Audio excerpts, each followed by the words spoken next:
CDSL central depository service limited, যেখানে এই যে কোম্পানিটা, এই কোম্পানিটার বিজনেস কিন্তু শেয়ার মার্কেট রিলেটেড।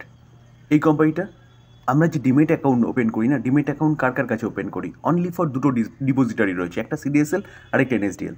তো সিডিএসএল লিস্টেড আছে, এনএসডিএল এখনও লিস্ট হয়নি, আইপিও 2025-এ আসবে করছে। তো সিডিএসএল যে শেয়ার মার্কেটে ডিমেট অ্যাকাউন্ট ওপেনের দিক দিয়ে মনোপলি বিজনেস করছে, কারণ কারণ অ্যাপ্রক্সিমেট বলতে পারেন 65% মার্কেট শেয়ার কিন্তু এই সেগমেন্টে সিডিএসএলই ক্যাপচার করে রেখেছে। তো বিজনেস ওয়েল অ্যান্ড গুড। কোম্পানিটাকে দেখলে দেখা যাবে আজকের দিনে কোম্পানিটা 3.5% মতন একটা ভালো আপসাইড মুভমেন্ট দেখাচ্ছে। তো দেখানোর পিছনে কারণ কি? দেখুন স্যার, কোম্পানিটার আমি বারবার বলেছিলাম, এই কোম্পানিটা যখন নিচে পড়েছিল তখনও বলেছিলাম যে কোম্পানিটার বিজনেস কি বা এই কোম্পানিটা নিয়ে আপনি কিন্তু ভাবতে পারেন।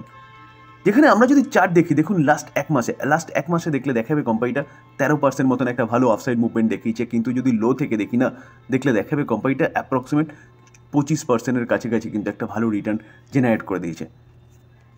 আমরা যদি এক বছরের চার্ট দেখি, দেখলে দেখা যাবে দেখুন কোম্পানিটা হাই থেকে অনেকটা নিচে এসেছিল। নিচে আসার পিছনে কারণ কি? দেখুন টাইম পিরিয়ডটা দেখুন, ডিসেম্বর থেকে মোটামুটি যদি আমরা দেখি তাহলে দেখলে দেখা যাবে মার্চ পর্যন্ত, যে সময় মার্কেটে স্লো ডাউন ছিল। তো এই কোম্পানিটার বিজনেসও স্লো ডাউন দেখা দিয়েছে, কারণ কম ডিমেট অ্যাকাউন্ট ওপেন হয়েছে। এই কোম্পানিটার রেভিনিউ কমেছে, প্রফিটেবিলিটি কমেছে। তো এই জায়গায় দাঁড়িয়ে কোম্পানিটা আবারও কেন কামব্যাক করছে? কামব্যাক করার পিছনে কারণ কিন্তু মার্কেটের আস্তে আস্তে ভালো সময় আসতে চলেছে, বা ভালো সময়ের মধ্যে দিয়ে যাচ্ছে।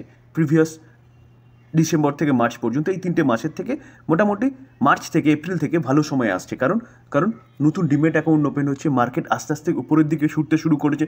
আবারও ফরেন ইনস্টিটিউশন ইনভেস্টাররা আমাদের মার্কেটের দিকে আসছে, ডলার কমেছে, মার্কেটে লিকুইডিটি এসছে।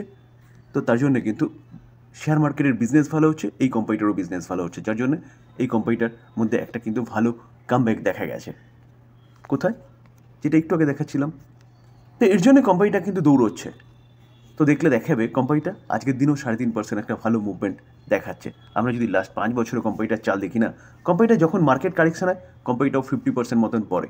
এই কোম্পানিটা এবারও 50% মতন পড়েছিল। তারপরে কিন্তু কোম্পানি যখন পড়ার পরে কিন্তু কোম্পানি খুব ভালো মুভমেন্ট দেখায়, প্রায় 300%, 400% মতন কিন্তু একটা ভালো মুভমেন্ট দেখায়। আমরা যদি ম্যাক্সিমাম চার্ট প্যাটার্ন দেখি তাহলে কোভিডের সময়ও দেখবো, দেখুন কোভিডের সময় পড়েছিল। তারপরে যদি আমরা চার্ট দেখি না, দেখলে দেখা যাবে সেই পড়ার পরে কোম্পানিটা 650% একটা ভালো অফসাইড মুভমেন্ট দেখিয়েছে। তাই বলে আমি এটা বলছি না যে কোম্পানি এখানেও 600%, 300% একটা ভালো মুভমেন্ট দেখাবে। জাস্ট বিজনেসটা কি সেটা নিয়ে আলোচনা করছি, এবং আজকের দিনে মুভমেন্ট করার পিছনে কারণটা নিয়ে আপনাদের সাথে আলোচনা করছি জাস্ট মাত্র। তো এটাকে কেউ বাই রেকমেন্ডেশন হিসেবে নেবেন না, এবং চোখ বন্ধ করে কেউ বাইও করবেন না। বাই করার আগে নিজে ভালো মতন অ্যানালাইসিস করবেন, নিজে রিস্ক বুঝবেন, ফাইন্যান্সিয়াল অ্যাডভাইজারের সাথে কথা বলবেন, তারপরে বাই করবেন। জেন টেকনোলজি কোম্পানিটা ড্রোন এবং অ্যান্টি ড্রোন সিস্টেম নিয়ে কাজ করে। আজকের দিনে দেখলে দেখাবে কোম্পানিটা চলতে 5% মতন একটা আপার সার্কিট মেরেছে। তো কোম্পানিটা আপার সার্কিট মেরেছে কেন? দেখুন লাস্ট এক মাসে যদি দেখলে দেখাবে কোম্পানিটা 38% মতন একটা ভালো মুভমেন্ট দেখিয়েছে। যেখানে কোম্পানিটা যদি লো থেকে দেখি না, দেখলে দেখা যাবে যে কোম্পানিটা 40% মতন মুভমেন্ট দেখিয়েছে। এখন ইন্ডিয়া পাকিস্তানের যুদ্ধ হয়েছে, এবং যুদ্ধের পরেই ড্রোনের গুরুত্ব আরও ভালো মতন আমাদের সরকার বুঝেছে। কেন? কারণ তার আগে ড্রোন নিয়ে যুদ্ধ কিন্তু আমাদের সরকার করেনি, বা আমাদের ভারতবর্ষ করেনি। তো যখন গুরুত্ব বুঝেছে তখন কিন্তু এই কোম্পানিটার বিজনেস বাড়তে চলেছে। যেখানে এই কোম্পানিটা শুধু ড্রোন নিয়ে কাজ করে না, অ্যান্টি ড্রোন সিস্টেম নিয়েও কাজ করে, যেখানে বাইরের দেশের ড্রোন আসলে তাকে কীভাবে মেরে নিচে নেওয়া হবে সেটার সিস্টেম নিয়েও কাজ করে। তো এই কোম্পানিটা চলতে শুরু করেছে খুব ভালো। কোম্পানিটা চলতে এই জায়গাটা কিছুটা কনসিডারেট করেছিল। তারপরে আবারও কোম্পানি কিন্তু মুভমেন্ট দেখানো শুরু করেছে। যারা প্রফিট বুকিং করেছে তারা এই সময় প্রফিট বুকিং করে বেরিয়ে গেছে। তো কোম্পানি আবারও ফ্রেশ মুভমেন্ট দেখানো শুরু করেছে, কারণ ভারত সরকার 40,000 কারোর যা ডিফেন্স বাজেট করেছিল সেটা তো করেছিল, তার সাথে আরও অ্যাডিশনাল যোগ করেছে 40,000 কারোর। তো সেখান থেকে তারা কিন্তু জানিয়ে দিয়েছে, অর্থাৎ ভারত সরকার জানিয়ে দিয়েছে ডিফেন্সের বলতে পারেন যে কি রাডার সিস্টেম নিয়ে, মিসাইল সিস্টেম নিয়ে এবং ড্রোন সিস্টেম নিয়ে বেশি কাজ হবে, যার জন্য এই কোম্পানিটা কিন্তু ভালো মুভমেন্ট দেখাচ্ছে।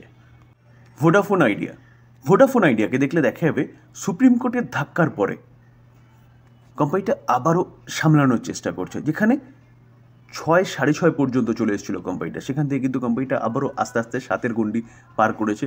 আজকে এখনও পর্যন্ত 7.13-তে ট্রেড করছে। আজকের দিনে প্রায় 2.5% মতন একটা ভালো অফসাইড মুভমেন্ট দেখাচ্ছে। যেখানে এই কোম্পানিটাকে নিয়ে একটা ভালো নিউজ পাওয়া যাচ্ছে। নিউজটা কি? অবভিয়াসলি ফান্ড নিয়ে, কারণ এই কোম্পানিটার মেন প্রবলেম হচ্ছে ফান্ড। প্রথমত কোম্পানি তার Q4 রেজাল্টের ডেট জানিয়েছে এবং তার সাথে সাথে সেদিনকেই কিন্তু ফান্ড রাইজের ব্যাপারটাও তারা আরও ক্লিয়ার করবে, কারণ বিজনেসকে টিকিয়ে রাখতে হলে বা বিজনেসকে আরও বড় করতে হলে কিন্তু ফান্ড অবশ্যই দরকার এই কোম্পানিটার জন্য। তো কোম্পানিটা জানিয়েছে মার্চের কোয়ার্টারের রেজাল্ট তারা কবে জানাবে? ফ্রাইডে 30 তারিখ, অর্থাৎ 30শে মে। আজকে 28 তারিখ, কালকে 29, পরশুদিন 30। এবং এই 30 তারিখে আমরা জানতে পারবো কোম্পানিটা কিন্তু বোর্ড মিটিংয়ে আলোচনা করবে ফান্ড রাইজ নিয়ে। ফান্ড তো তারা তুলবেই, এবার কতটা তুলবে এবং কীভাবে তুলবে টোটাল জিনিসটা কিন্তু আমরা জানতে পারবো সেদিনকেই, যেখানে কোম্পানিটা তার বিজনেস সেট আপ করবে বা বলতে পারেন কোম্পানিটা তার লোনকে চোকাবে। তো আপাতত যা শোনা যাচ্ছে বলছে ফান্ড রাইজ করবে ভেরিয়াস মেথডের মাধ্যমে, অনেক রকম মেথড তারা অ্যাপ্লাই করতে পারে, যেটা কিউআইবি বলুন বা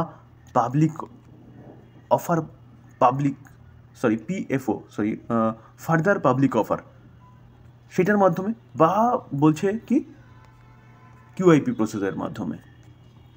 তো এই জায়গায় দাঁড়িয়ে কিন্তু এটা বলতে পারেন আপাতত একটা ভালো নিউজ এই কোম্পানির জন্য, কারণ কোম্পানিটার মেইন দরকার কিন্তু ফান্ড। তো এই কারণেই কোম্পানিটার মধ্যে একটা পজিটিভ মুভমেন্ট দেখা যাচ্ছে। আর এই কোম্পানিটার মধ্যে যখনই পজিটিভ মুভমেন্ট দেখা যায় না, তখনই কিন্তু ইন্ডাস টাওয়ার এই কোম্পানিটার মধ্যে ভালো মুভমেন্ট দেখা যায়। কেন দেখা যায়? কারণ এই কোম্পানিটার প্রচুর পরিমাণে ঋণ দেওয়া রয়েছে বা টাকা পাবে ভোডাফোন আইডিয়া থেকে। ভোডাফোন আইডিয়া যদি বেঁচে যায়, মানে ঠিকঠাক দাঁড়ায়, তাহলে কিন্তু এই কোম্পানিটারও যেটা তারা প্রভিশন করে বাদ দিয়েছিল সেই টাকাটা ফিরে পাবে। তো সেই হোপ থেকে কিন্তু এই কোম্পানিটার যখন ভোডাফোন আইডিয়ার কোনো ভালো নিউজ আসে, এই কোম্পানিটাও ছুটতে শুরু করে সেই ভোডাফোন আইডিয়ার থেকে টাকাটা পাওয়ার বলতে পারেন একটা আশায়। সুজলন এনার্জি, উইন এনার্জি বা রিনিউয়েবল এনার্জি সেগমেন্টে একটা দিগ্গজ কোম্পানি সুজলন এনার্জি, যেই কোম্পানিটা কিন্তু কন্টিনিউয়াসলি ভালো করছিল। আজকের দিনও দেখলে দেখা যাবে কোম্পানিটা এখনও পর্যন্ত 1.39% একটা ভালো অফসাইড মুভমেন্ট প্রেজেন্ট করছে, যেখানে কোম্পানিটা আরও ভালো মুভমেন্ট দেখিয়েছিল। দেখানোর পরে কিছুটা প্রফিট বুকিং হচ্ছে বলতে পারেন, যেখানে এই কোম্পানিটাকে নিয়ে বা এই কোম্পানিটার শেয়ার হোল্ডারদের জন্য কিন্তু একটা ভালো নিউজ। চলুন নিউজটা কি সেটা দেখি। স্যার Q4 রেজাল্টের সিজন চলছে। তো Q4 রেজাল্টের সিজন চলছে মানে এই কোম্পানিটাও কিন্তু রেজাল্ট ডিক্লেয়ার করতে চলেছে কবে? 29শে মে। আজকে 28 তারিখ, অর্থাৎ আগামীকাল এই কোম্পানিটা কিন্তু তার Q4 রেজাল্ট জানাতে চলেছে। তো আগামীকাল অবশ্যই এই কোম্পানির যারা শেয়ার হোল্ডার রয়েছেন তারা কিন্তু তার রেজাল্টের দিকে অবশ্যই নজর রাখবেন। রেজাল্ট এবং তার পাশাপাশি ম্যানেজমেন্টের কমেন্ট্রি কিন্তু খুব প্রয়োজনীয় জানা ইনভেস্টরদের। তো চ্যানেলের সাথে যুক্ত থাকলে কিন্তু সঠিক সময় সঠিক তথ্যটা আপনার কাছে গিয়ে পৌঁছাবে। তো এই জন্যে চ্যানেলটাকে সাবস্ক্রাইব করতে হবে, বেল আইকনটা প্রেস করতে হবে, তার সাথে কিন্তু অল বটনটাও প্রেস করতে হবে, তাহলে নোটিফিকেশনটা আপনার কাছে গিয়ে পৌঁছাবে। ডিসক্লেমার দিয়ে রাখি স্যার, এই ভিডিওতে যেসব কোম্পানিগুলো নিয়ে আলোচনা করলাম সেসব কোম্পানিগুলোর সম্বন্ধে নিউজ পাওয়া যাচ্ছে, তার জন্য সেটা আপনাদের সামনে তুলে ধরার চেষ্টা করলাম মাত্র। এটাকে কেউ বাই রেকমেন্ডেশন হিসেবে নেবেন না। বাই করার আগে নিজে ভালো মতন অ্যানালাইসিস করবেন, তারপরে বাই করবেন বা আপনার ফাইন্যান্সিয়াল অ্যাডভাইজারের সাথে কথা বলে নিয়ে তারপর বাই করবেন। থ্যাংক ইউ, ভালো থাকবেন।